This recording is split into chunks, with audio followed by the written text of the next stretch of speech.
Hello and a warm welcome back to the WenDirkCast with me, Jimbo. As always, we'll be discussing latest MFL updates, transfers, developments, and so much more that has gone on over the last week or so. One important note before we kick off the episode: none of what we chat about is financial advice. Do your own scouting or hire a director of Metaverse Football. No hiccups in that intro today. Back in finest, fullest form.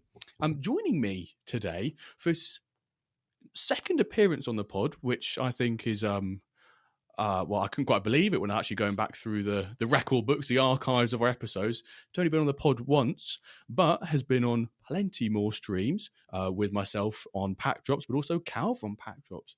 His last episode was on the 19th of May 2025 for episode 90 in the Manager Spotlight. It's none other than Andrew Laird. How you doing, sir? I'm good. I was saying to you before, it doesn't feel like it's been that long because I watch the drop streams. I watch any of the match streams that I can get to. And so I have heard your voice plenty. I've obviously listened to this show every week, but yeah, we are actually, I guess did you look at the last time you were on my channel? Ooh. Hasn't been that recent either. I think that might be about October. Unless you've got the date somewhere. I don't. I just thought of that kind of right now, and now I'm like, oh, when was that? So we've got Mr. Laird with us. We're going to be talking about all things sustainability, particularly, can you be sustainable in MFL? You know, some of you might already be going, well, the answer is either yes or no, Jimbo. You know, there you go. It's a 50-50 answer. You either can be or you can't be. But we're going to dive into that a bit more. What does being sustainable actually mean in MFL? What are the opportunity costs of being sustainable? Those sort of things. So a number of users who are being sustainable, some who don't. Let's dive into it. But before we get into that, I will preface this before we move on, that this is a Friday episode. So it's Friday, the 6th of February. The dev updates has just come out. Obviously, we've got the games to come later in about under 2 hours time. Match day 18 stream. So this will be weird that you will be listening to this and then you'll be watching me probably later, but actually it's before you've seen this. And then we've got potentially another 2 more match days after that, being Saturday and Sunday of games. So whenever we talk about Diamond or our own positions, could be 2 days out of date. But hopefully if there are big swings in what we're about to say and predict for our own clubs for the remainder of the season, I will interject with a little, you know, he was wrong, he was right, you know, in the post in the post production. So, as always, Laird, moment of the week, and then once you've said your moment of the week, if you have one, of course, on a scale of 1 to 10, how's your week been in MFL? The first full week of the second half of the season, how's it been? I'm going to use the same answer I used last time, that this is my moment of the week. Oh. I really enjoy this stuff. So it's funny because I don't always stream with someone else, but it's obviously a lot more fun doing content with someone else. The live chat's always great, but eventually you're kind of like, boy, love to hear what somebody else actually could speak for a little bit. And so, this is the highlight of the week. The low light of the week was yesterday when Snake was adamant about pulling up my top team's results for the season. And it's been a complete struggle bus. I won't say that I'm at like a 2, but it sure isn't like the average 7 that people like to give. It's a weird one for that club, my Empire FC club. And I don't want to like get too down the rabbit hole as you're just asking me like, hey, how's it going? But I'm going to do it anyway. I was going to ask you anyway, even if you didn't. So yeah. So that club finished 3rd in Stone last year. And so I made the playoff, but it was only a 2-round playoff. And to this day, I don't know why. I think I remember you either streaming or some piece of content saying like, why is this playoff bracket shorter? And I don't know, did you ever find an answer to it? what was funny about it is that I didn't question it at all at first. And I was like, oh, maybe like once you get higher up the pyramid, the playoffs aren't as long. But then everybody was like, why did you only have 2 rounds? And I was like, that's a good point. I specifically remember it was Toby, goes by Man United Toby in Discord.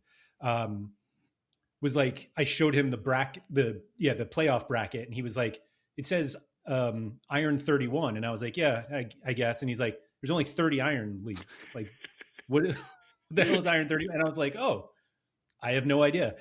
And so I got promoted, and I had been making plans to be competitive in Stone. And I just didn't think at all about getting promoted. And so it was kind of like, we'll get into the sustainability question, but it was like, should I just throw a ton of more money into it to make sure that I stay in Iron? And I actually talked to Toby quite a bit, particularly about MFL. And he was like, I think you should just stay the course and see what happens. And so I went in kind of with the expectation that I wouldn't be competitive. And I don't even mean like top of the table competitive. I mean, like, I think I was going to be battling relegation. And that's exactly what's happened. And yet I'm super disappointed about it. And so it's like my top club, but it's higher than where I think, like, it was good enough to finish third in Stone. I shouldn't be expected to do well in Iron with the same players. And so I have to keep telling myself that, like, I knew this was going to happen. There really aren't any surprises here, but it's still just kind of a bummer. Did you have as we currently speak, that team is bottom of Iron. Even though it's been sort of a disappointing season so far, and you still can escape the relegation, have you enjoyed that relegation dogfight, or has it been quite, like draining? Because when I first went to bronze and I was projected 11th, 10th for about 3-4 seasons, I enjoyed that battle, that drama of getting out of the relegation sort of speculation area and overachieving. But I imagine if you've gone straight into Iron and then bang, how's that felt? So I think I just had the realization that not only are my players not good enough for Iron, but like I'm not good enough for Iron yet. And I know that sounds a bit strange, but I feel like the more that MFL develops as a platform and the more users that come along, the better players are higher up in the pyramid. And I don't consider myself a really good MFL player, at least from the tactical standpoint, but really from every standpoint. I know what I'm doing, but like, I don't think I'm very good at the game yet.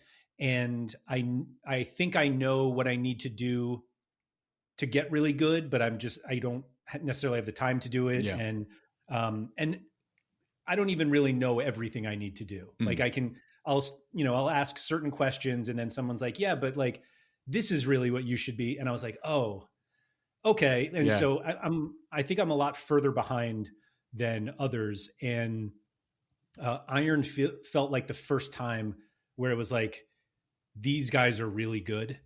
And I felt a bit of a fraud being there. And so, and that, like, my results are very evident in it. I feel like I have gotten unlucky a little bit. The match yesterday, we were saying, I was 11th going in. It was 11th v 12th. And I lost 2-0, but XG was like 2.5 to half a goal. Like, I dominated XG. And somebody was like, you did all you could. Yeah. And I'm like, okay, great. And 11th and 12th are really not that close to getting out of the automatic, not relegation zone, but out of the relegation zone. Yeah, I know what you mean. And so, but like, every point matters. And it's just weird because I've had I get dominated by the top teams, which I'm not surprised about. But I've beaten a couple of the mid-table teams, but then obviously I lose to 12th, and it's like, I don't really know what's happening. I think I either adjust too quickly or not quickly enough. But I know that the timing is all off. And so I would love to say it's been a great learning experience, but the only thing I've learned is that I'm just not good enough for iron yet. Which, like, maybe that's a good enough lesson. Have with the engine this season, and I feel like as the season's gone on, people have got, they've adjusted to it more. And you said there about sometimes you might consider yourself too slow to react to things or knee-jerk reactions. As the season's gone on, have you tinkered much with setups? Have you sort of tried to just, because when you're in that position where you get relegated, that, and I've been in that position before as well, and many other managers have, I'm sure, listening to this, where you feel like you have to do something, so you just exhaust every possibility. I feel like I'm just kind of I tend to just change formations. I don't change, I guess I'll change individual tactics a little bit. I had a club last season that was like also in big trouble, and I changed formations late in the season. Actually, it was Toby who gave me the suggestion. I changed to a 4-2-2-2, which I'd never played before. And I think I won the last 6 games and finished 8th. Like it saved me. Yeah. I was literally 11th or 12th. It was a great finish. And I think the frustrating thing about this season is 4-1-2-1-2 narrow is like, well, both 4-1-2-1-2 variations I played in my main teams for a while. And coming into this season, everyone was like, and I hate to like call Sid out, but Sid's like 4-1-2-1-2 is the new meta. And I was like, all right, here we go. It's time, my season to shine. Yeah, finally. And then I was like, I know Ronan does 4-1-2-1-2, and I've seen it, like he's dominating Diamond. And finally, I was asking kind of in my own Discord the other day, I was just like, what is it about the engine that is so good for Ronan and not everybody else? And Bob was in there and he kind of broke a lot of it down of like the advantages that Ronan has with the players that he has with his formation and why the new engine kind of favors it. And I was like, man, that's awesome. I do the exact same thing and I'm dead last in iron. So like what is, and so not that I'm like remotely in the tier of managerial status as Ronan, but it was like, and it's probably a great example that you can't just like copy somebody else's formation and expect it to work. But it was just a nice reminder of like, I really have no idea what I'm doing here. If it makes you feel any better, sometimes in a season like this one, I've not touched my tactics and I've just gone, I just hope they work. And somehow, the Wyverns, they are this season, albeit, future James could interject here and say he's already out of the title race in 3 days' time, which would be embarrassing, but hopefully not. Hopefully not. Last one before I just quickly get you to put a number on the week. So your Iron side, I've just seen, went to Iron League 12. There wasn't a additional League 31 that popped up in the pyramid for you.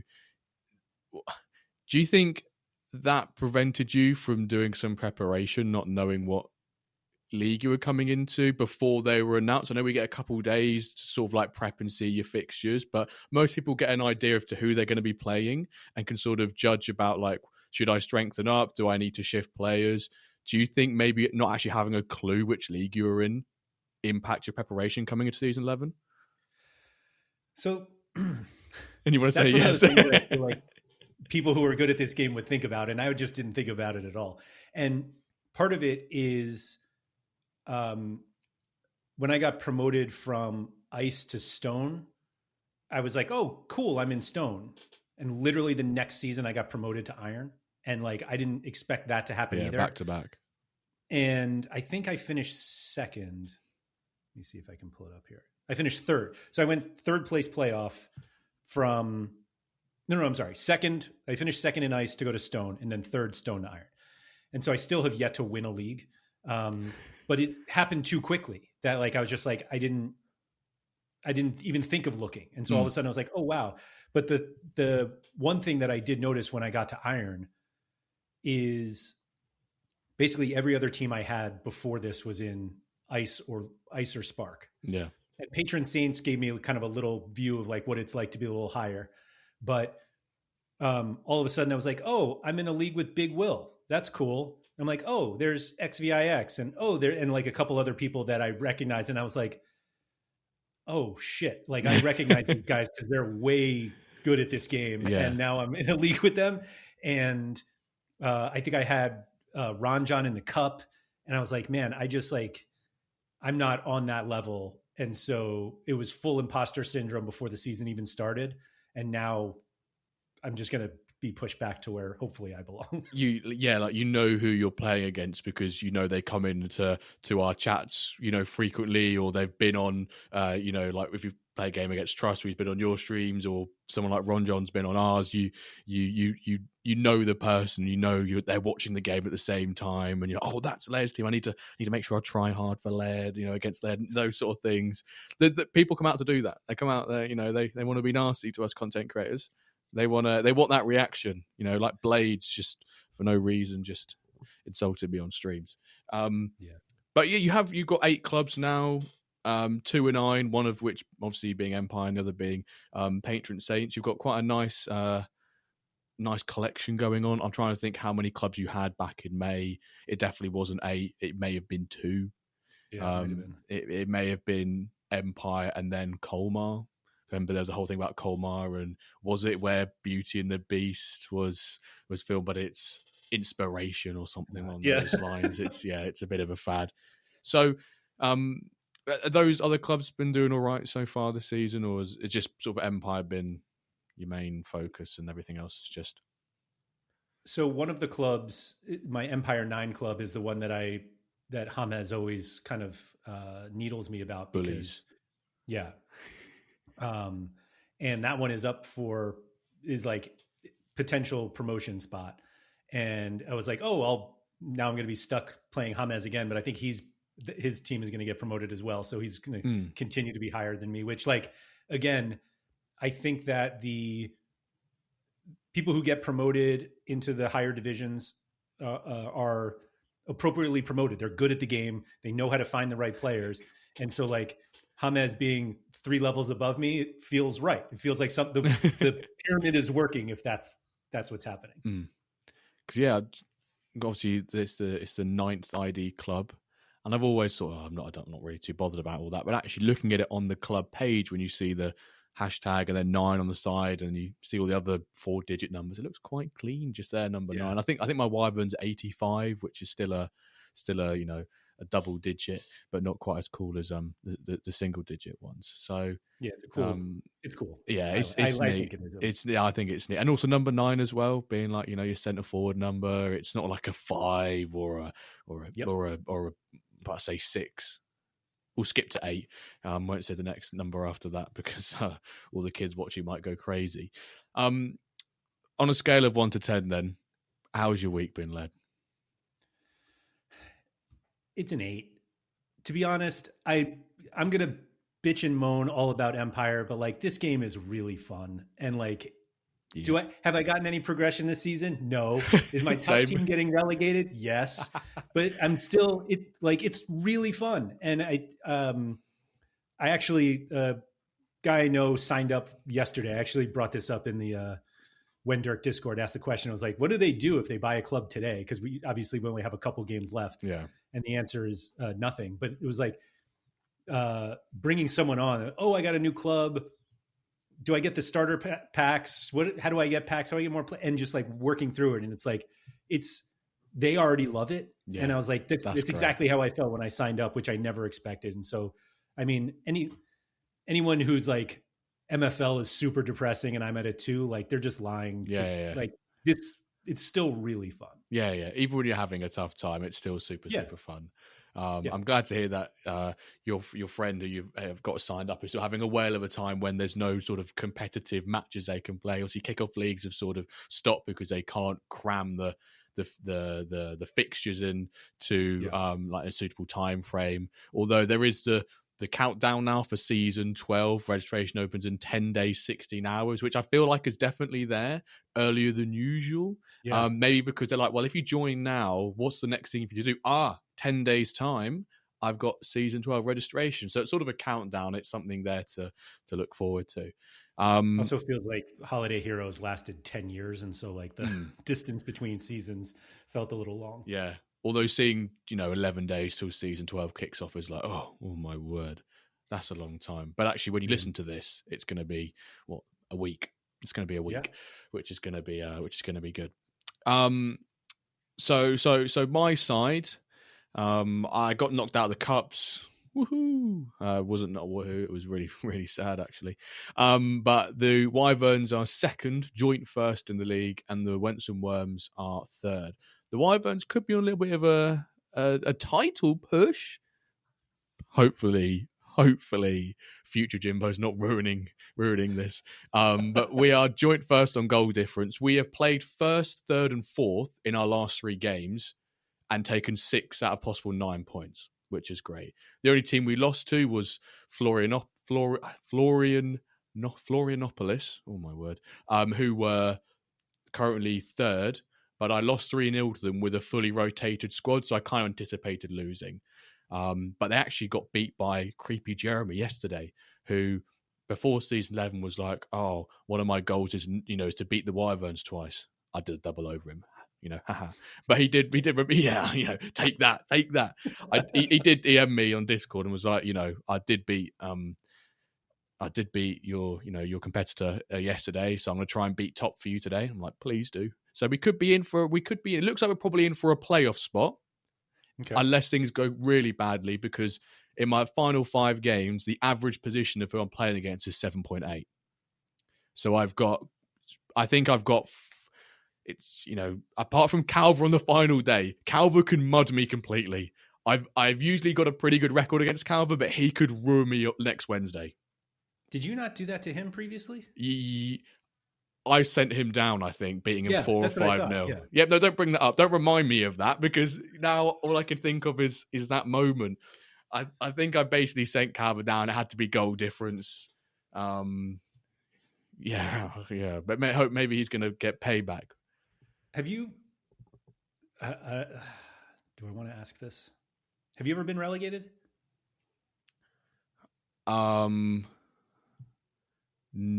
Yes.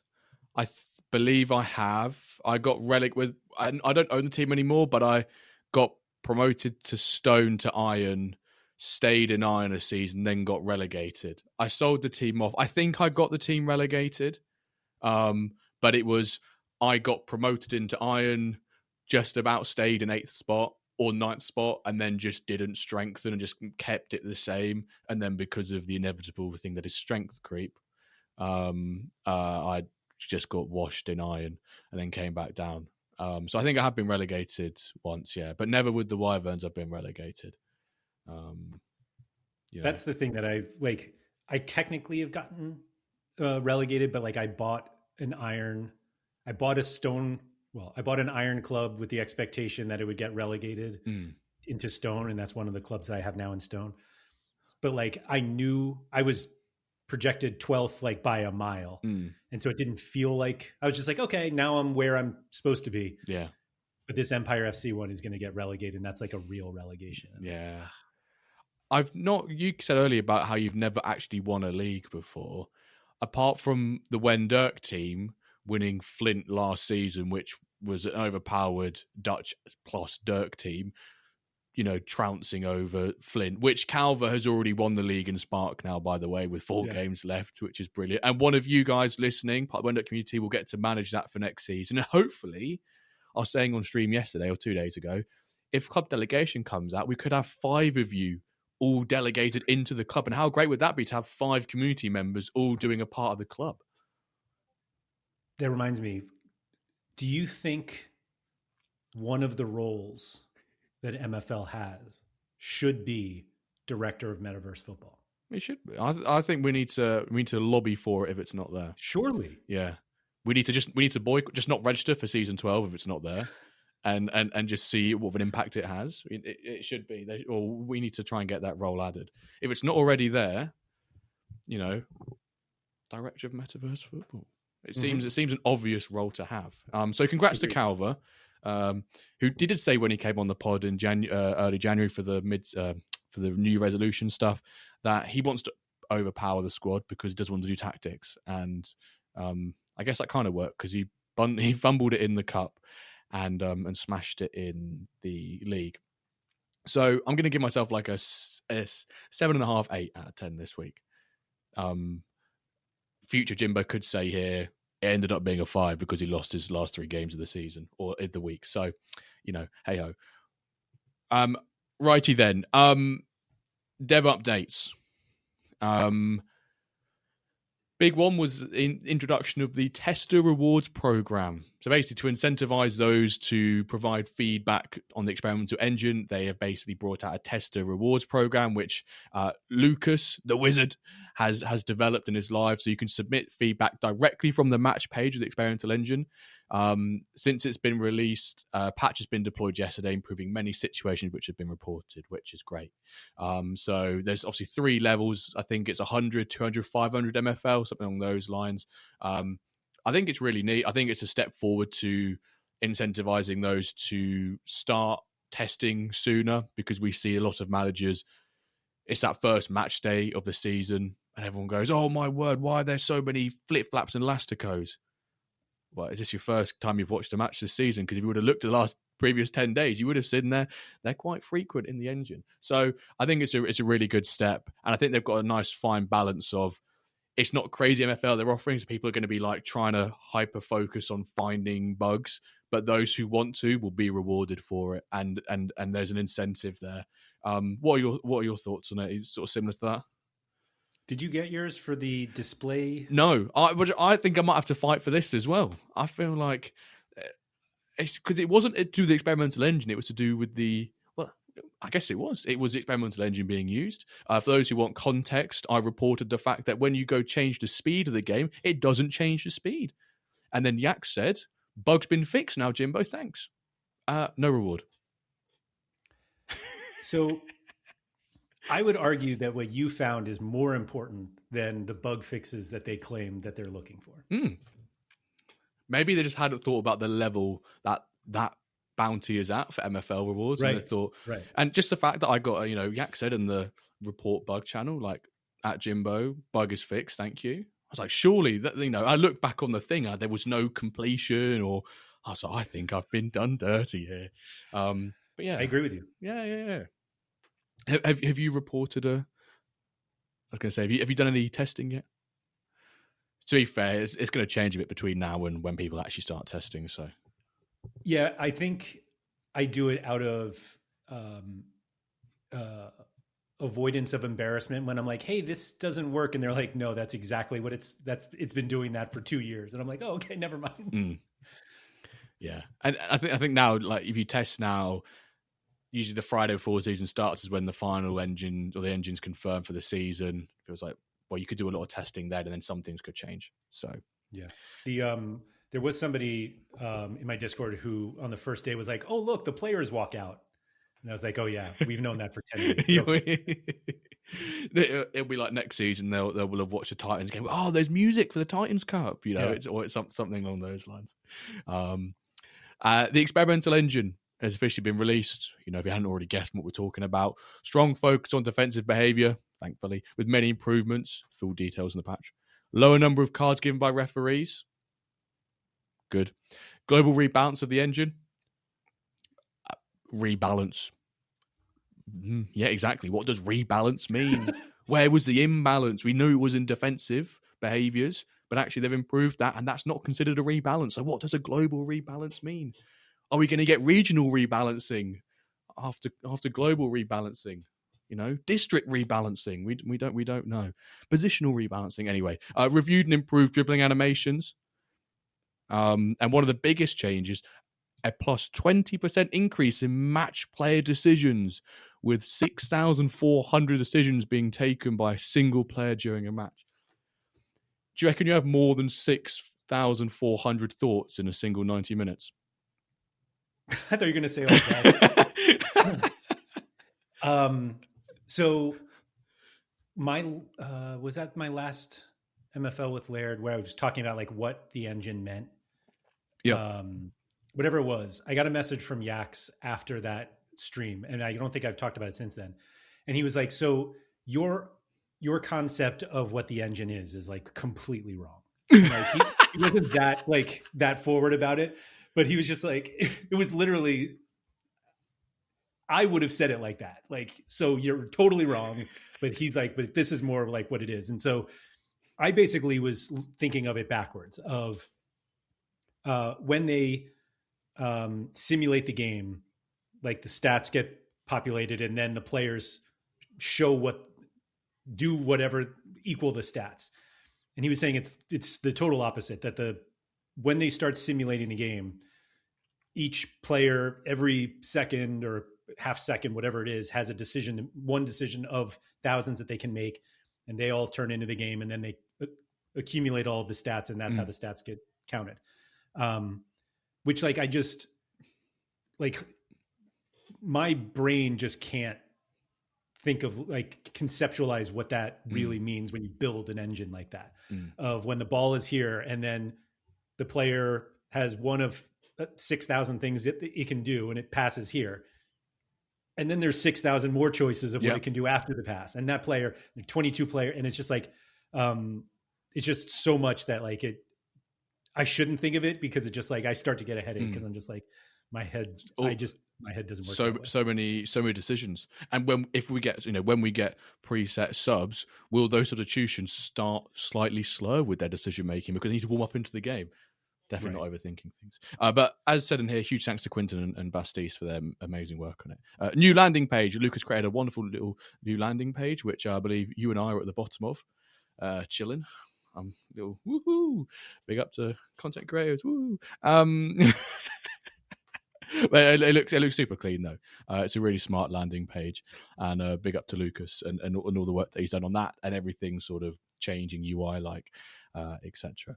CMS, Dobby's now implemented it, now live. Currently used to embed streams, manage banners, blog posts, and ribbons. Lovely jubbly. Infrastructure migration.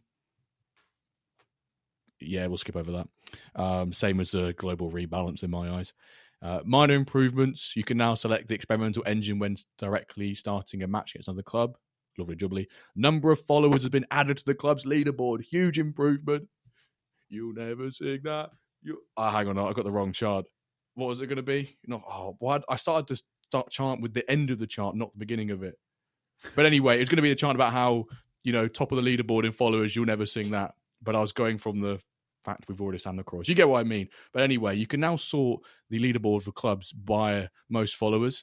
And I asked my stream, here's the Wentz and Wyvern link. Link your clubs in the chat. We'll all do a little, really cringy follow for follow on stream. And we managed to go up a few places. Have that nep. No longer top of the podium, buddy. Wentz and Wyverns are here to stay. Norwich on top. Quite a few of your teams there, Led. Empire and others up there. How does it feel to have some of the most followed clubs in the whole game? I didn't know until your stream yesterday. And I was like horrified because I was like, oh, the one that's getting relegated. Great. Yes, let's all follow that one. Daily check-in on Led, 12th. It was like wellness check. Do you use the followed clubs much? I did for like my own clubs, because then you could sort of see very quickly, where they are in the league standings. If you have more, if you have like 5 clubs, you could just see bang, bang, bang, bang, bang. I'm annoyed at myself because I unfollowed the Wyverns, re-followed them, and it was now the Wensom teams at the top, and now you've got the Worms top and the Wyverns like down middle somewhere. So I can't reorder them, which is really annoying. But what I usually use it for is when I've followed people who are on the stream, or if people come into the stream and regularly put their games on, I can follow them. So I know they're going to come in. Like Zutert, for example, he always has his game at 9:30. I was like, right. Does a lot for me anyway with the moderation, so thank you, Zutert. The least I could do is just bring up his game beforehand, and just things like that to follow particular people's game. But aside from that, I don't really utilize that particularly much. Do you? I just looked and I follow 0 clubs. Can you? Mm-hmm. No, number 85. If you go into URL, that's the Wentz and Wyverns. Give them a follow. I think I follow you. Empire, follow for follow. It should just say like Twitter, where you go onto a club and it says like, oh, this club follows you, or this user follows you. and then you know that someone's No, not following you. But yeah, I don't know why I've never used it. In fact, somebody posted a screenshot the other day of their followed clubs, and I was like, I don't even know what that is. That's cool. What page is that? Yeah, it's exactly what. Yeah. It's like me not figuring there was a price filter on the marketplace for like 7 months. I think it's kind of on those levels, isn't it? But we weren't going to talk about that ever again. Yeah, I'll get out of the way this year. Then next year we can bring it up again. So just final bits on dev updates. In your HQ, player performance views now include all time, which is pretty neat. And inbox system improvements, better performance messages can now be sent to all relevant managers. Lovely jubbly. And then they fix some bugs. Does one of which include my... No, it doesn't include my my timings. No. Yaks, if you're listening, I'd like my 100 MFL, please. I really would like it. I think I've been hard done by. But right, let's briefly talk about the Diamond League, because I'm not sure there's really too much we can talk about, because obviously we are 3 days ahead of when this is being released. Plus, I think what we need to talk about is what points tally will Meta Mercenaries finish on, and will they beat their previous seasonal best of 59 points? They're currently on 49 and going on an Invincibles. So there's how many games? There are 5 games left. Yeah, 5 games left, 15 points up for grabs. They can maximum total of 64. Yeah, 64. That's my right. Yeah, maths are right. 64 points. Do they beat their record of 59, Laird? Yes. Ooh, I love that.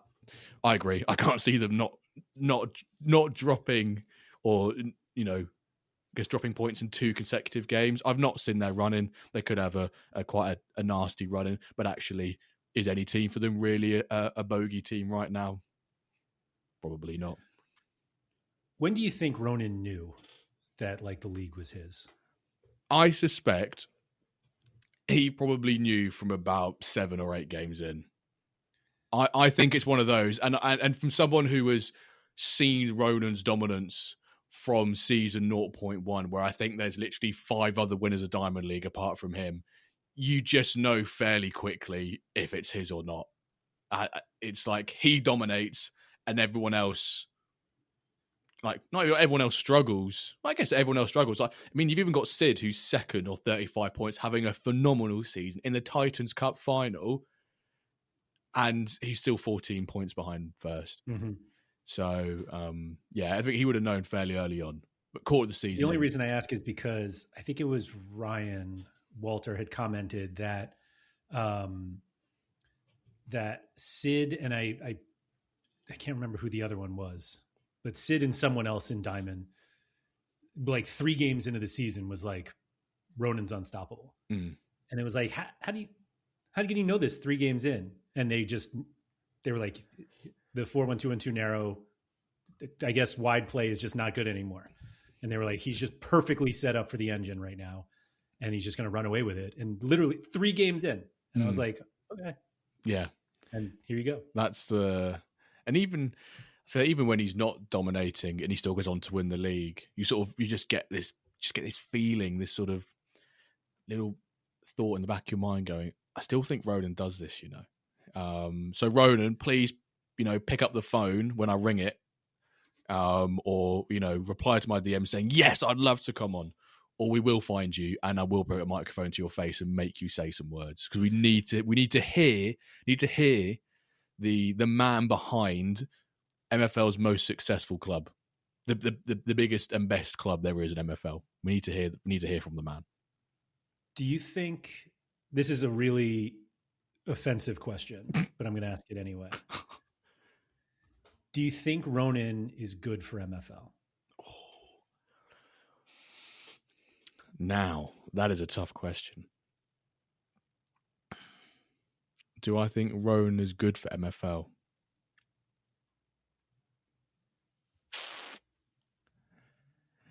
I don't really know how to answer that. Is that sort of the answer you expect? I'm not really sure how to answer that, because you want a top division which is always competitive, like throughout the league. A bit like how like the Prem is sort of like that this season, where anyone, I think it's only this week that it's been announced that Wolves can't categorically win the league now. Not that they ever would, but they can't statistically. Yeah. But and as annoying of an answer this is, I'll have to be like, just ask me that again next season. And if Meta's gone on and got 55 points again, but that's one of those. When you're a powerhouse, you have the backing, the ownership, the facilities to bring in top players. I guess we should really be asking PSG fans, shouldn't we? Are they bad for Ligue 1? So the reason I ask, the reason is because just that, like, do you want somebody to win all the time? And I think what is really, I'll even say special about Diamond and the people who compete in Diamond. And I think it partially helps that a lot of them are more public with who they are. That's not like a slight at Ronan for choosing to stay private, but like we hear from Bob, we hear from Sid, we hear from a lot of the people who play in Diamond, and it's very evident when they talk about it that they're super competitive. Yeah, and they want to win. Like they want to win. They're not going in saying like, "Oh man, Ronan's gonna just like wipe us again." And it's like they want to beat him, and they're working at figuring it out. And is he running away with it this season? Yeah, but like, it's not like Sid's gonna be like, well, I can never win, and he's just gonna give up. Like these guys are super competitive, and while like the table has some separation in it, it's clear that they all really care. Yeah, and I think that's super positive for everyone lower down the pyramid, because you're like, man, if these guys are just seeing this one guy win all the time. Now, granted, it's been 3 seasons since he won, right? He hasn't won either the last 2 seasons. So either the last 2, right? I think anyway. So, and everybody's still like coming back to like I assume that going into next season, everyone will try to figure out, do they do the same thing? Like, how do I win this league? And the fact that Ronan keeps winning it, I think, instead of being demoralizing, is actually like encouraging is certainly not the right word, but I think that the competitive nature of the people in Diamond comes out and makes for a really entertaining league from afar. Yeah. Rather than potentially putting off people from being competitive, right. You think it sort of actually incentivizes that spirit, because you want to be like, Metaverse and Ronan. I want to just comment quickly back the bit you just said about sort of Ronan being private. I think it's quite nice to have this sort of elusive club owner who no one really knows much about, where I don't know, there might be a handful of people who actually know Ronan personally, who play, or even know like his real name. It might not be Ronan for all we know, or like know what he looks like. I know that he's a very sort of committed manager. You see him in the Ballers DAO and chatting about the engine, or he certainly makes his feelings said and felt when things aren't going well. But to be fair, if most managers have invested that much in the game and things aren't going well, they're not going to keep quiet. Most don't really. Most don't keep quiet. They sort of vent their anger, but their passion. When you dig it, it's passion, and it's excitement for the game. So yeah. Do you think he's a villain? Not like he's a bad person. Well, villains are elusive and like to stay mysterious until they're outed and stuff like that. So maybe he's there going like, my master plan all along. Mm-hmm. He loved this. This empire of his agency. Just so often now he gets a team promoted from platinum. It can't be in the league because he's already in diamond. He's just relentless. I think he's top of plat by quite a bit in one of the leagues as well. But I think just to finally comment before we shift on from diamond, in the cup final it's Sid versus Big Will, which is a huge cup final. I believe that will probably be Sid's first time in a cup final. I know that Club Atletico Tango have won. They've only won the cup once. I swear they've won it more than once. I think I always get this mixed up with Buga. I feel like he's always won so much more than he actually has as a club. But he seems to always... Oh, yeah, he's been... Oh yeah, he won Titans Cup in season 9. He came second. He was a runner-up season 10, runner-up season 8, he runner-up season 6, and then when he didn't get runners-up, he was runner-up in the Diamond League. So seems that he's a bit of poor luck from Big Will, but if I put you on the spot, Big Wilb, Sid, who takes home that Titans Cup? Sid. Right, I'll That's not like a slight on Big Will. I don't know. I'll take. I feel like Sid, for how big of a jump he made, even in Diamond from last season to this season, just feels like it's his season apart from Ronan. I'll take the other side of that coin toss then, and I will say I'll say Big Wilb, and we'll be streaming them next Tuesday, by the way. So let's move on to the marketplace updates, which probably most people have seen. That looks like McBride has had a few purchases over the last couple of days. I think he was on the Ramble last Wednesday. Looks like he won a fair bit of cash in So Rare last week, and said he was going to spend a couple of $100. It looks like he's dropped $2,000 in an Iron Club. So welcome back, McBride, in the most McBride fashion ever. Which would be exciting. Do you think we see maybe a bit more interest from those who maybe hadn't played MFL from a Sorare background, who did then dropped out, now that we're sort of not coming to the close of European season, but from the excitement of a European season in a Sorare point of view? Do you think we see maybe a little bit more of a push that side, as someone who is well versed in the fantasy game? I think that just the latter part of any football season from a fantasy perspective is always a little slow. And so people may be looking for other things. I kind of attribute a lot of that to kind of the increasing users we saw now 10, 11 months ago. Yeah. And yeah, I don't see any reason why not. I will say that there is a little bit of a pocket of football.fun users. Then I do a sport.fun show with Palmer. And there are like people in that community who are kind of like, hey, what's going on with MFL? And so I think there's always some interest. And I think MFL is a different enough product from both like sport.fun and Sorare are at its core fantasy products, and MFL is not. And so it kind of like scratches a different itch. As I said a couple of times, that people who there are lots of people who play fantasy sports who have thousands of hours of FM saves, and they're just like, I haven't played Football Manager in a while.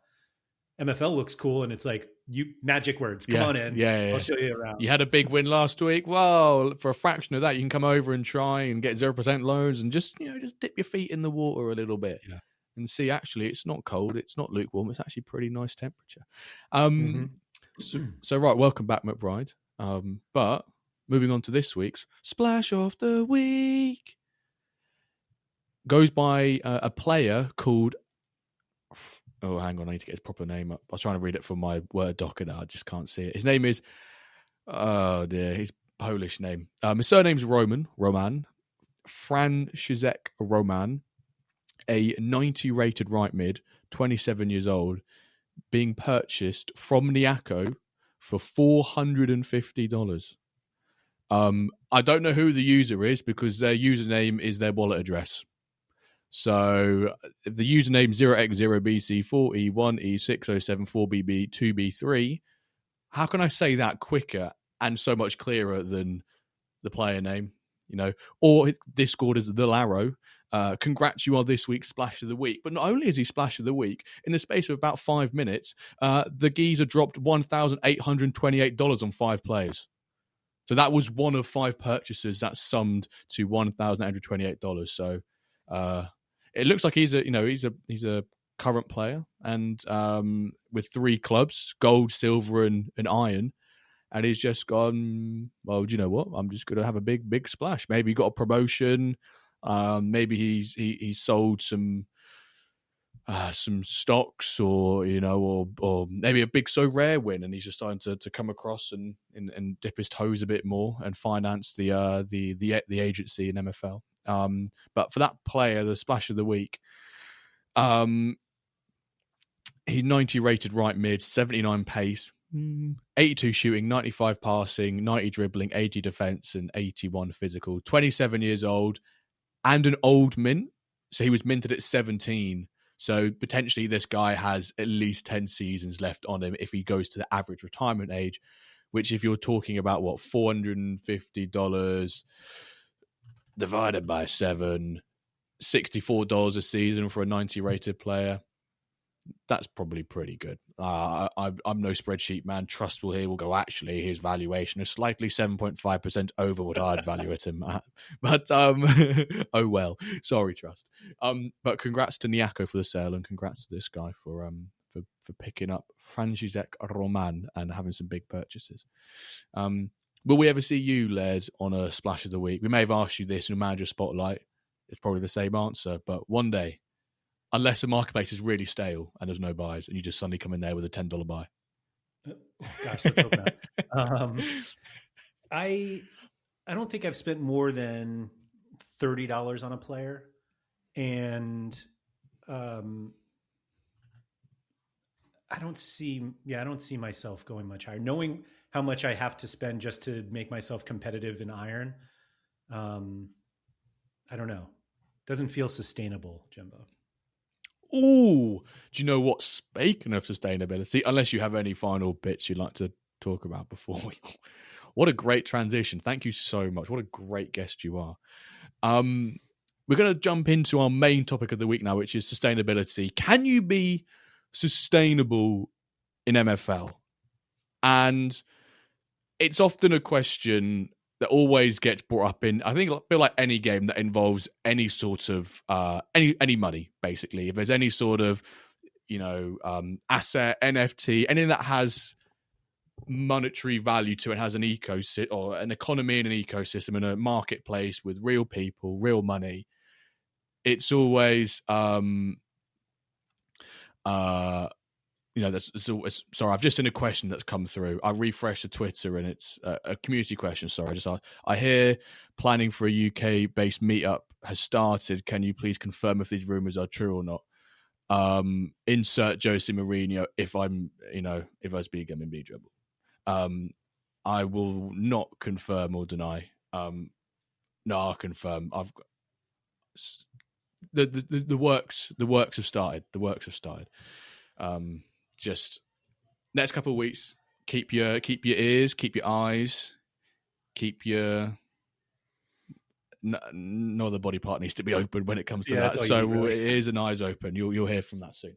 But right, let me come back to what I was saying. Anything that has monetary value in it, there's always a question about sustainability, because a lot of people like to play sustainably, and it's always a big part of things. So let me ask you, the title of this video, Laird, quite straight up, can you be sustainable in MFL? Sure. I think the question really is like, it's not even should you try to be sustainable. But I would argue that sustainability shouldn't be part of your plan, as weird as that sounds. Like, can you be sustainable? Absolutely. Will you spend more time trying to be sustainable than enjoying the game and having fun? Probably. And like, I don't know. I like a spreadsheet as much as the next guy, but like, I don't want to play this game through a spreadsheet. Yeah. I do it when I try to put my teams together, but the amount I've paid for players or clubs, I don't track it all. The money that I spend on MFL, I look at it as spent. Like, I don't expect, not that I don't expect to ever pull money out of the game, but I'm not at a point now where I want to start doing that. And so as much as the game kind of is built around treating your agency like a business, I don't think that's the point of playing. And not to say, again, you can do that if you want. It just doesn't sound very fun to me. It sounds like the people that watch like Microsoft Excel competitions on YouTube. And so like the foundation of Web3 platforms is like that you can buy and sell the pieces of the game. And so that makes you think, oh, I have to figure out a way to get more money than I spent. And I just think that there's a game aspect to MFL that means profitability isn't necessarily like the point of the game. And going back to what we said there about sort of like the investment sort of piece, I think when anything has an investment, the obvious thought process is like, well, how can I recoup that? What does sustainable actually mean? Is it just never having to invest any money into the game? Is it breaking even and then playing on the house as such? What does sustainability like actually mean? And I think fundamentally you need to have fun playing MFL, and I think we all agree that we all see it as a game, which is what you alluded to just at the end there. And for some people, if they want to go down the spreadsheet route and have fun doing it, you can do that. But I think what you said about this, how the spreadsheet thing's not for you.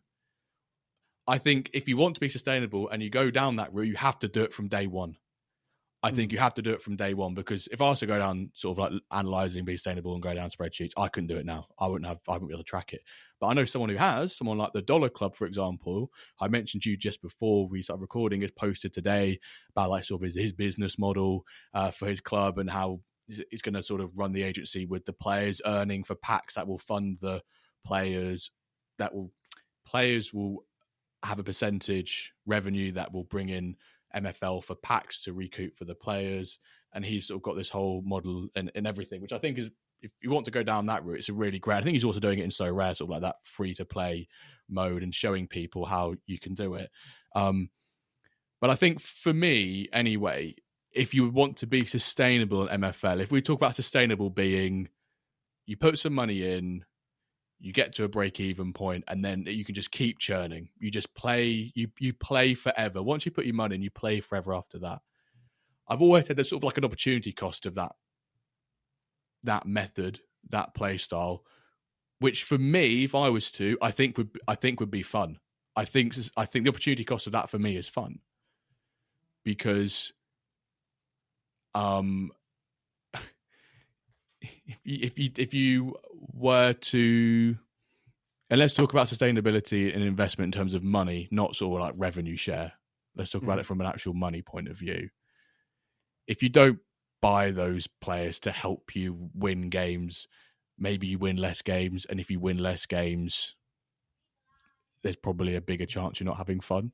I know if I was losing all my games, as much as I love the game, if I lost every single game, and it's because other people were investing money or investing more revenue share and not quote unquote being sustainable, then I probably wouldn't have as much fun. Because maybe you have slower promotions, you have slower progress as an agency, as a club. That's what I've always thought, that, and I'm happy to be challenged on that. That's the whole point of this episode, is to be very, very, to bring up tension points and to bring up those questions that others go, oh, you're so wrong. That's such a bad opinion. Like, I want to say these quotes that get people thinking. So like one of them was like, is being sustainable like more responsible, or is it just less exciting? Yes. No, I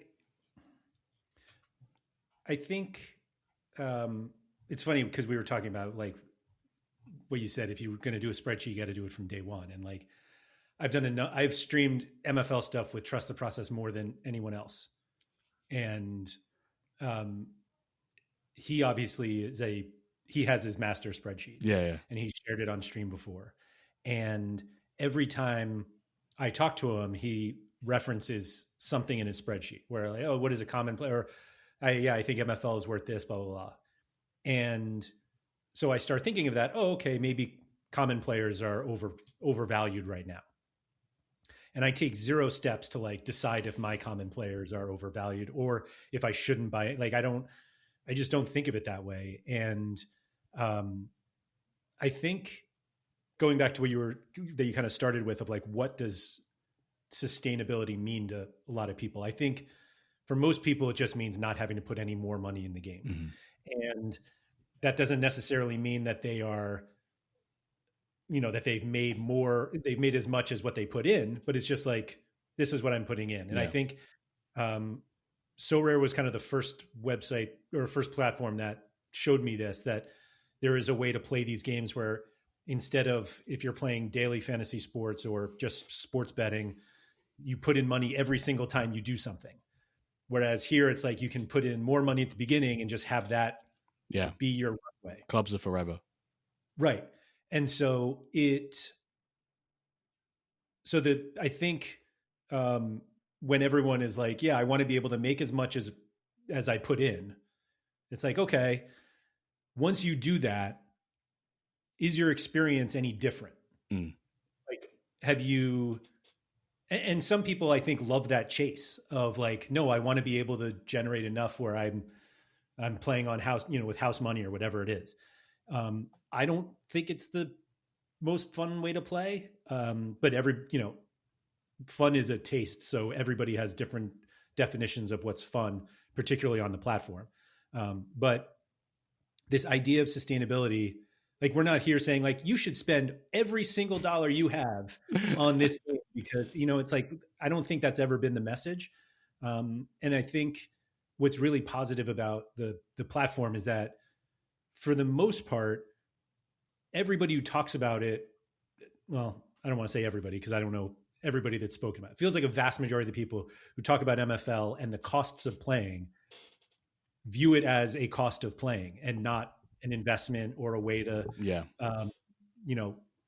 figuring out how to break even. That it's like, this game is fun. Can you make money on it? Yeah, of course you can.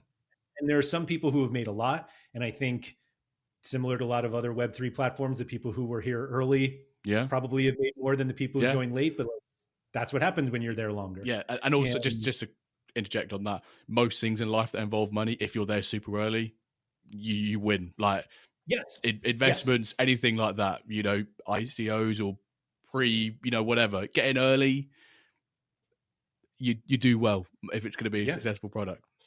Yeah. And I think that, and that's okay. Like and the people, like, I would assume, well, I actually have no idea. Like, do you think Ronin is profitable?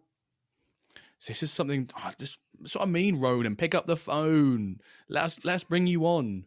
Because do I think he's profitable? Well, without actually knowing, I don't think he would be.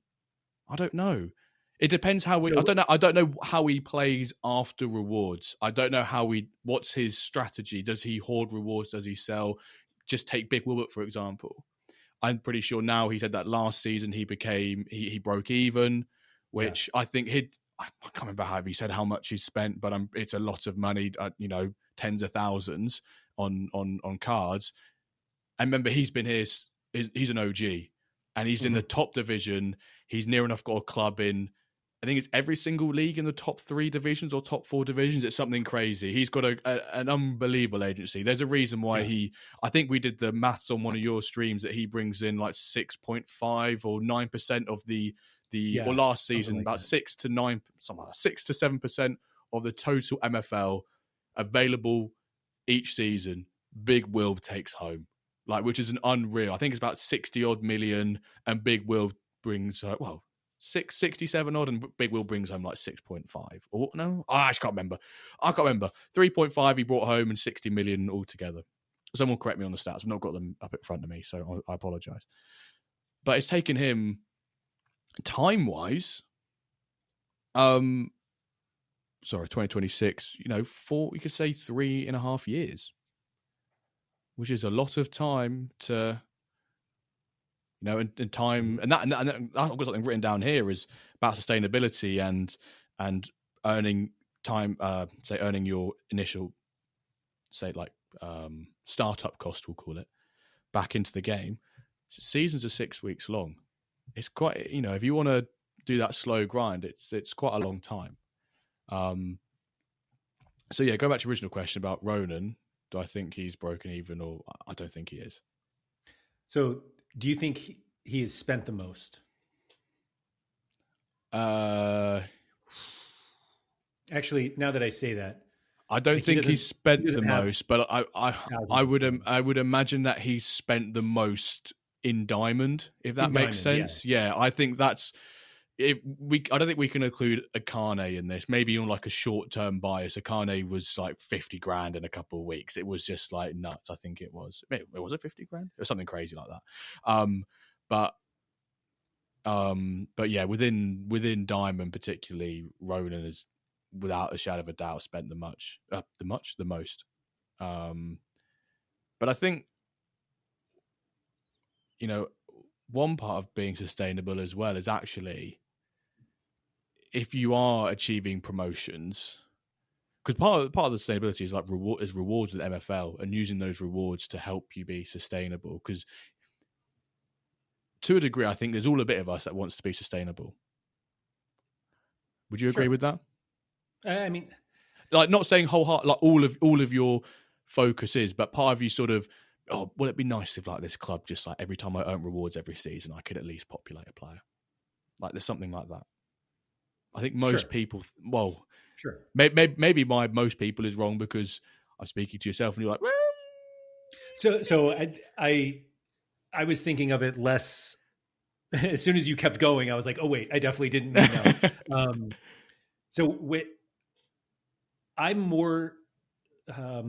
I'm more interested in my rewards being able to fill the holes I have for the next season, or to be able to improve on the next season. I'm more interested in having those rewards be what keeps my agency going, as opposed to selling rewards and taking the money that I put in the game out. Like every dollar I put in MFL, I consider gone. And not because I think everything's going to zero, like you see on other Web3 platforms, but it's just like, that was the cost of me playing the game. And so if I can get to a point where I don't have to pay anymore, like, hey, that's great. Yeah. Because I wanted to go down the route of rewards and how, like, MFL, I'm not sure in the white paper it says it explicitly, but, if you perform exceptionally each season, being sustainable is achievable. I'm not sure that's definitely not word for word, because it's something they wouldn't put word for word in the white paper, because once you do that, you sort of put yourself down a can of worms in the future. And I want to, and maybe back 7-8 seasons ago, that might have been true. But I think this season, particularly like now with the current state of strength in each division, I think especially that bronze to sort of gold piece, even if you get promoted and you perform exceptionally in that season, if you want to bring in a player which is at a level to perform and help you survive in the division, I think is probably the best way to say, it's tough. And, I love to give bronze division some awareness because of my long overdue stay in the division. Yep. Thank you. And I was doing a bit of maths, and I actually looked at silver division. Sorry, because that's where I'm going to be playing next season. Please, future Jimbo, do not live to regret that. If you come 6th in silver, you earn 59k, assuming you own all players and all revenue. 59k, and if you get to the semi-final of a cup, you get 33k. Combine that, you get 92. A rare pack by itself is 47k, so you can't earn two of those. And you can't even earn 180 to 84. So you have 92k MFL. And the cheapest legendary pack you can buy is 250,000. So you, in theory, if you do silver, mid-season silver, and you hit the semi-final of the cups every season, which is pretty good in the cup, it will require you to play 3 seasons to earn a player on the lower bracket of legendary to perform in silver, which by 3 seasons' time, if strength creep hasn't gone the other direction because of retirement, etc., is still going to be tough. And now this is where the question is being sustainable, being able to churn a 1 in 1 out in terms of reward for player each season? Now, that's the real question. If the answer is yes, current rewards aren't enough. Yeah. But the other question is that a problem created by us as users for the players we put in divisions, and how the whole progression thing and will mass retirement sort that? or is that just how it's supposed to be? Is that, obviously that the MFL need to have an incentive for you to buy packs and to buy things, and everyone can't be sustainable at the end of the day, because MFL as a company cannot exist without revenue. And if everyone's just buying a reward pack to fulfill their team, and compete in the highest divisions, then it's not sustainable for them. Which now that's really flipped the question around. Then is MFL sustainable for MFL? So in real football, in real life, if you get promoted, you rarely can not strengthen your squad and stay up. Yeah. And so I think you have to be expected to put in more money to get promoted. And I know that sounds like really weird to be like, hey, congratulations, you're going to have to spend some more money.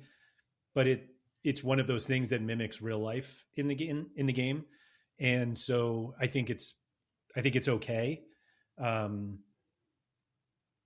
Obviously, the higher you go, it becomes harder. I think it obviously gets much more expensive. Yeah. But I don't know if does Big Will. So I pulled up Big Will's club page.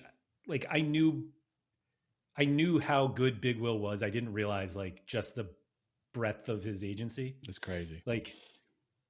He's got a club in diamond, one in platinum, 3 in gold, 7, 8 in silver. Yes, he's maxed out silver. Right. Bronze was a 3, 7 in bronze.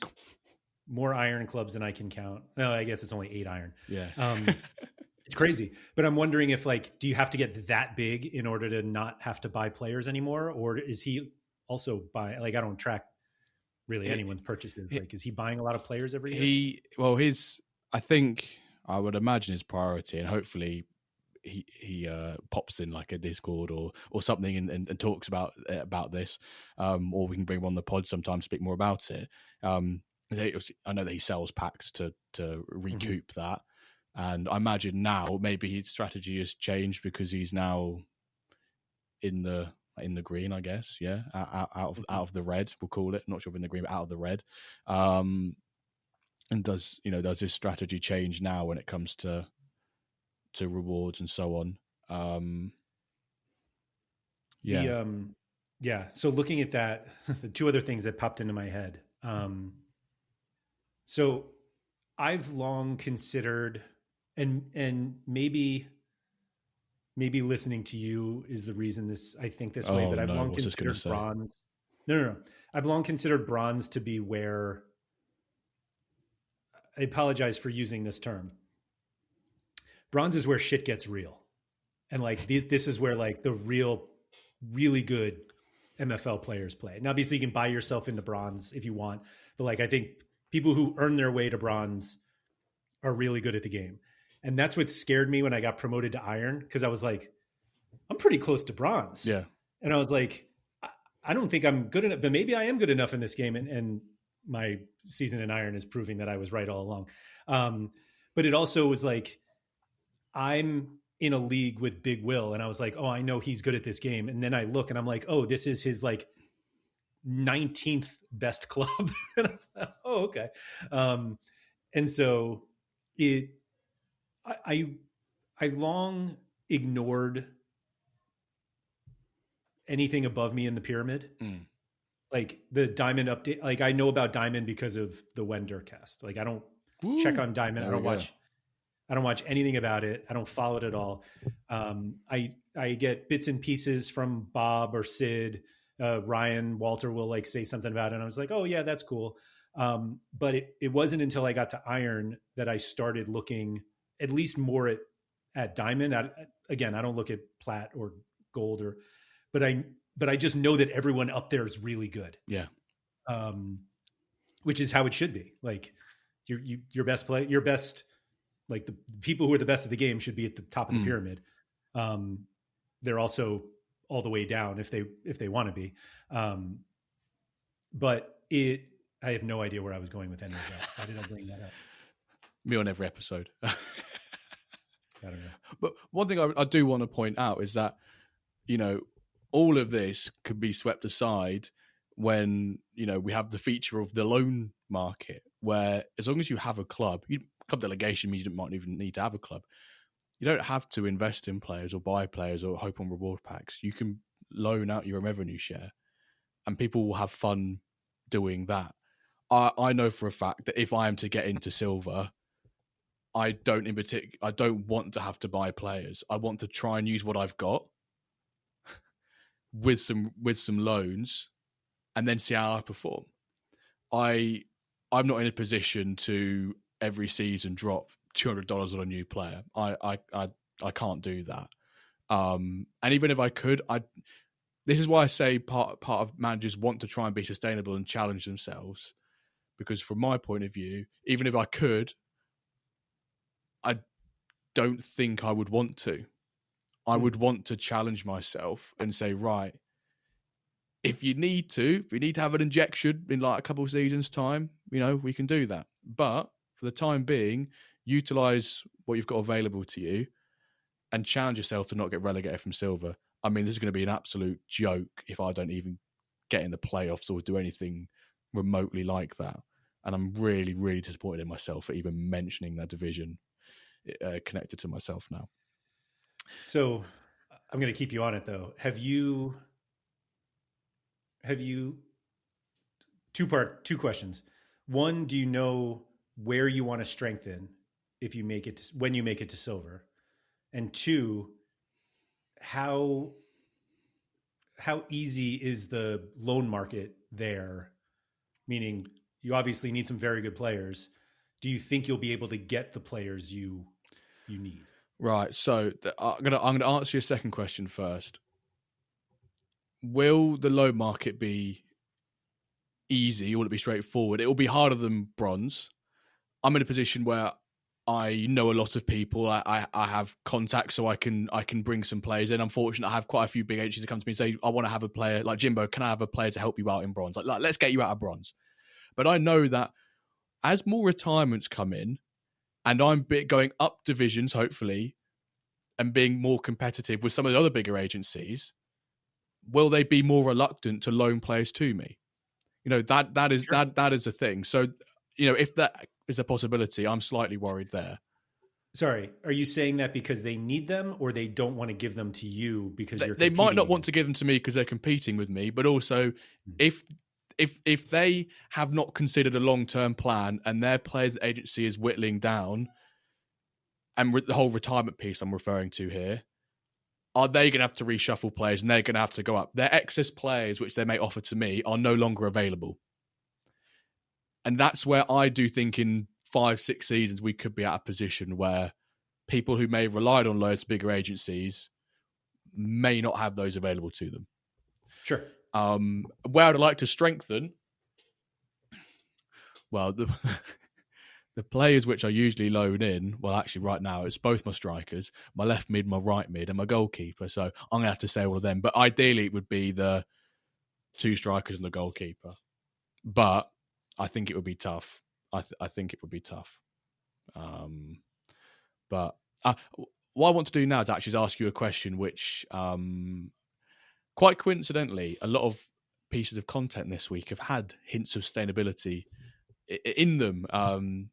Planet MFL with Amrezy had SR Monkey on this week, and also on the Ramble this week. They mentioned briefly about it. And there was a question from Amrezy to David. He said, if from here on out, Laird, you invested no more money into MFL, so whereabouts do you think you'd fall in the pyramid? So like your top club, just say Empire. No more money, where would they sit? And where do you think you could sort of be sustainable and hold that club in? I want to, so like my highest club is in iron right now, and in 10 days it'll be in stone. I think stone. I think I'd be able to keep a club in stone. Yeah. I don't think I'd be able to do it without my other clubs though. Like if I only had one club, Yeah, I think it's probably ice at best. And do you think it would come at the impact or the I can't think of the word I'm trying to think of here. Come at the expense of like those other clubs you have? Do you think they fall right down to say like Spark or so? Yeah. Yeah, I would basically just take the best players I had and put them on one team and just hope that I can get progression from the others and then have packs each season just like I would probably there's probably a lot of debate on like whether adding one player from a pack, a higher rated player, or filling in all the sparks and hoping for the best progression wise. But like, I think that takes too long. I'm not going to get an uncommon that's going to all of a sudden be good enough for Stone in like 3 seasons. And even 3 seasons might be too long. So do you think I'm a common, not an uncommon. Sorry. Do you just a more broadly speaking question? Do you think it's even possible to be sustainable in bronze upwards? Because I don't think it is. Not on current. No, bronze upwards. Let's go silver upwards. Bronze upwards. I don't think it is. Without investment, I don't think it. I don't think it is. Why do you think it is in bronze or even iron? Iron, because that's where I think I would be if I was sustainable. So that's my level. Okay. That's what I think I would be. But I think, well, there's a couple of the variables there are I've got to get lucky in packs if we're going down a pack route, or the market's got to be in a good place, like a buyer's market. And 2, I've got to hope that variance and engines and my tactics are suitable each season to help me. But I've always thought if no more money goes into Wyverns, and the other variable is that my bronze league is fucking tough. It's a shitter. It's because it's unbelievably strong, and it's really annoying because that means that my silver is going to be even worse. Sure. Which makes it, which kind of is like, oh, do I want to get up there? I'm like, of course I do, because I in silver and it's the highest league I would have been in, and you know, rewards, etc. But I think, and I have said this, you can go to pods way back, I've always said I don't want to invest loads in the Wyverns. I want to let progression and retirements take its toll and run its course until mass retirements kick in, and I want to just see how the cookie crumbles, or how the Jenga pile falls, or whatever the appropriate saying is, include a third which I can't think off the top of my tongue. I think bronze and upwards, because the step up it takes from a overall point of view, but from a tactical point of view, is I think the reason why those ones upwards aren't sustainable at current conditions in MFL. I have to say that. I mean, I have no experience up there, but I don't see, there's just no easy path to sustainability up there, given how many, like the quality of player that you need to bring in. And not that you're replacing guys every season, but yeah, I'll agree on bronze and up, I guess. Can you be sustainable in those divisions and be competitive? I don't think you can. I think to find what competitive is, I think, is another question. But are you like challenging for titles and stuff and being sustainable? I don't think you are. I think you have to.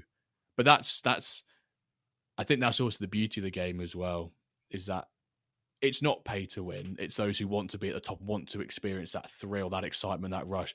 At the same time, they want that stress over those top divisions. Like Sid came on and went, yeah, I love Diamond, but it's not fun. Like, not in that way. He's not saying not fun, but it's, you know, he's got the towel out and has to shower every time he has a game because it's so dirty and sweaty. It's not nice.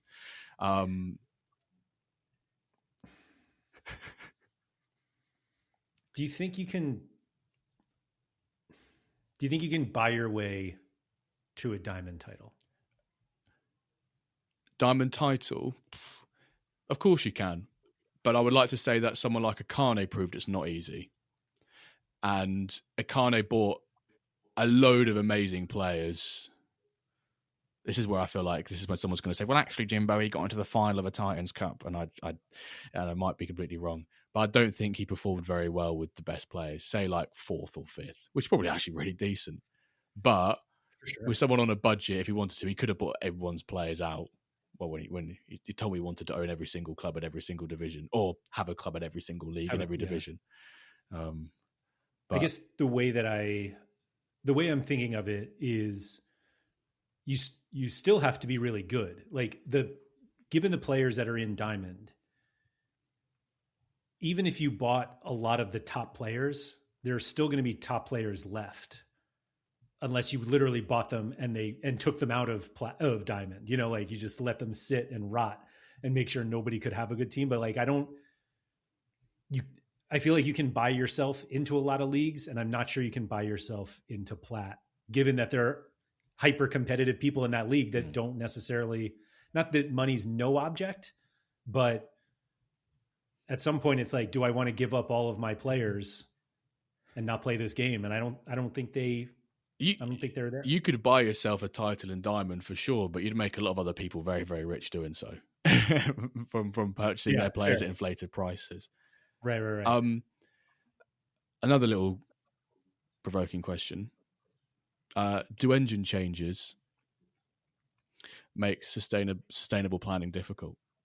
Because of, you can prepare for something and then next season variants, engine changes things, and my previous setup for 3, my project of 4 seasons is now been out of the pan. All these transition seasons are no longer there.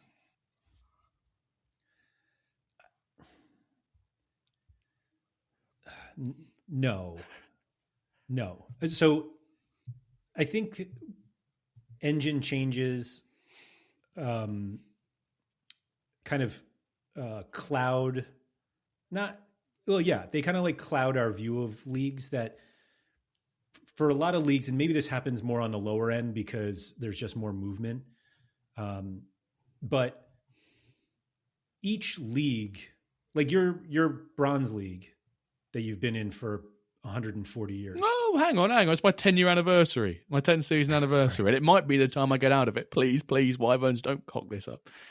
How many different managers have been in that league over the 10 years? I reckon about 25. That's it? I mean, you consider that like 1 to 3 get promoted and relegated every season. Is it the same ones coming up? I see a couple of the same folks. Yeah. They sort of say bye-bye, and then they come back again. Yeah, Calver Calver being one of them. I guess the reason why I say that is I feel like anything that's different from a previous season has to mean that the engine changed, or that the engine changes are the reason, as opposed to somebody who like bought into the league and all of a sudden they bought these super OP players and now you have a new top player in the league and you can't beat them. And you're like, wait, I beat that team twice last year. And it's like, not the same team. Yeah. And nobody's tracking those sort of movements that just blaming not blaming, but like, I think we're giving the engine more credit than it deserves in terms of season to season gameplay issues or changes, without looking at the fact that there could be just new people in the league that play the game differently that you didn't account for last season. Or I'm full of shit. I don't know. Both are absolutely is MFL's, is there an incentive there to kind of make it very hard to be sustainable, because by being sustainable it makes it difficult to MFL as a company to run?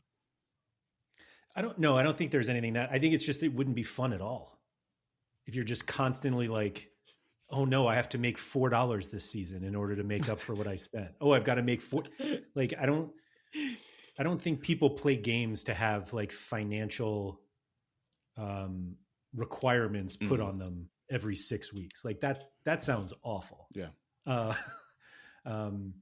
Like there are plenty of people who have that in their real life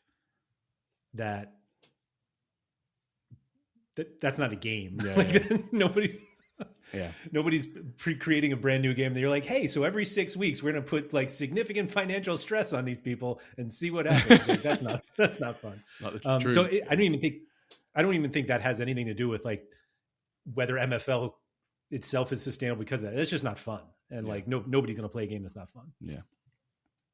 Exactly. I think that that's a good sum up all of this. No one plays a game that's not fun.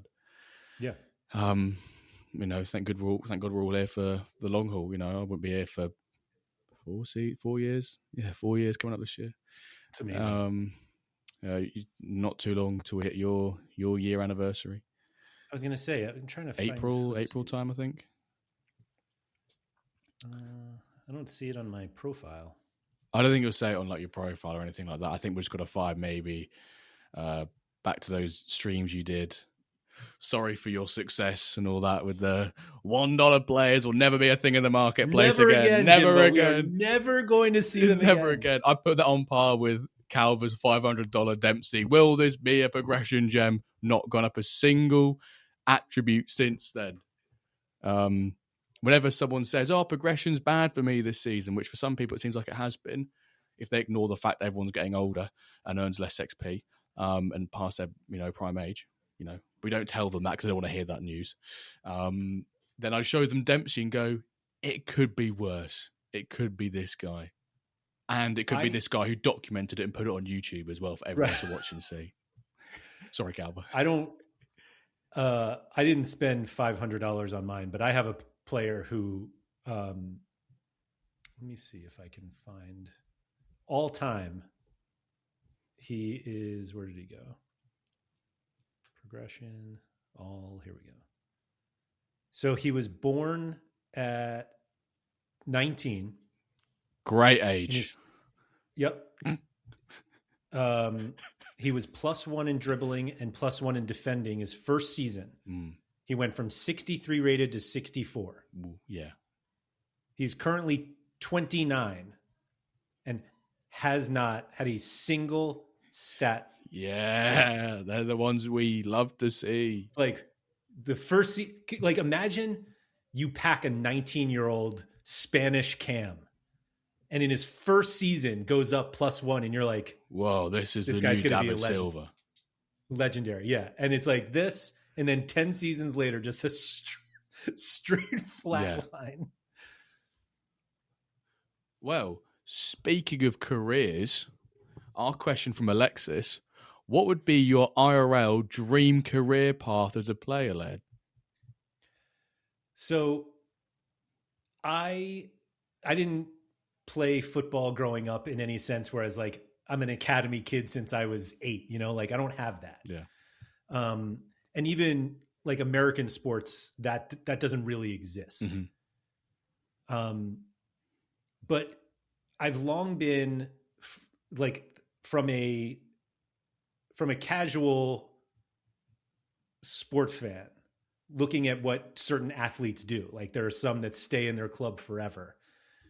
And there are some who just love a sign-on bonus and will play for anybody. Or there's some who have their dream club and know that each club that they join may get them closer to their dream club. And it feels like, actually, I was going to say, it feels like in American sports, like players move a lot more, but that's probably not even true. But I think once you become a professional athlete, meaning like a footballer or someone in a worldwide league or worldwide sport, excuse me, where you live matters. Is this supposed to be like a thing about Josh Sargent wanting to leave Norwich or something for his family? And No. Is this a dig at this? I'm not having this. No, not at all. Although maybe I should have done that now that, man. Oh, well. So I think this actually came up on, was it a So Rare stream? Yeah, it must have been. Talking about Lamine Yamal. And people were like, man, I'd love to see him in the Prem. And I think I was with Harry Trades, who I stream with a lot. And we were like, he's like Spanish. He plays for Barcelona, which is one of only 2 clubs that realistically anyone wants to play for if you want to play in La Liga. what's the draw to go to England? And we were like, there isn't one. There isn't. And I feel like none, right? There isn't. Yeah. Apart from playing with probably potentially, I don't think there is. You maybe play with better players more often on a league basis against better opposition, but I don't think that's enough. I'll put it. Yeah, that's what I mean. I don't think that's enough to pull you to somewhere like that. Yeah. And so I think my ideal progression path would be to end up at Barcelona or Real Madrid. Like, I think no matter what most players say, those are the clubs they want to play for. And I know everybody who's like a United fan is like, oh, what are you talking about? Why would anybody not want to play for United? Why wouldn't you want to play for Liverpool? Trent Alexander-Arnold aside. But it's like, it feels like those are the two clubs that whenever there's somebody and they're like, no, that's my dream club, or they get in trouble because they say it's one of those. And so I feel like my ideal path would end up at Real Madrid or Barcelona. Any preference on the two then? Camp Nou, Bernabeu? Yeah, for some reason, I'm not like I don't know. I really like Lamine Yamal. I think he's great. I think Messi is the best player of all time. There's something about Real Madrid, though, man. Like, Los Blancos are where it's at. Shout out to Sid. Yeah. I had a slightly different take on it. I believe that. Yeah. From an IRL career point of view, I'd want to. This is just, you can just tell I support like a mid-sized team in England, basically, about what this is going to be. I would love to, wherever my local club is, like the local big club, play for their academy, rise through the ranks, sell on for big money to a big Prem team, like your Liverpool, your Man U. People go, oh, Man U. But in terms of like historical, when you're a player, Sure. and you go from a small town within the Championship to League Two, that is a big team to go up to. You know, big money, help the little club out, do a couple rounds, don't touch anywhere else, and then just come back to that club again and retire. That's like my dream. Wouldn't touch a Saudi or a China or an MLS, dare I say, or maybe a season in the MLS just to show that I still got a bit of quality in me. Still got a bit of quality, and so it's, stat pad before I go back to my hometown club. I would have bet every single thing I own on earth that was going to be your answer. Yeah, I think most people could have. I love it. And that's why this hashtag of the week is who would be your dream club to play for if you were a footballer? Who's your dream club to play for? You're the Real Madrid? I am. The pull of Barca is quite nice, though, isn't it? Agreed. Like that's the problem. Like, I don't have any strong feeling toward it. So it's not like I'm so into Real Madrid that I couldn't possibly consider playing for Barcelona. Like, oh, that would be cool too. For someone like myself, growing up seeing Ronaldo and Messi being the two best players in the world, yes, I'd be like, cool. Imagine like being in that locker room where they were. Yeah, that's a crazy feeling. So, but yeah, hashtag is who'd be your dream club to play for if you were a professional football player. Laird, we're going to wrap things up there.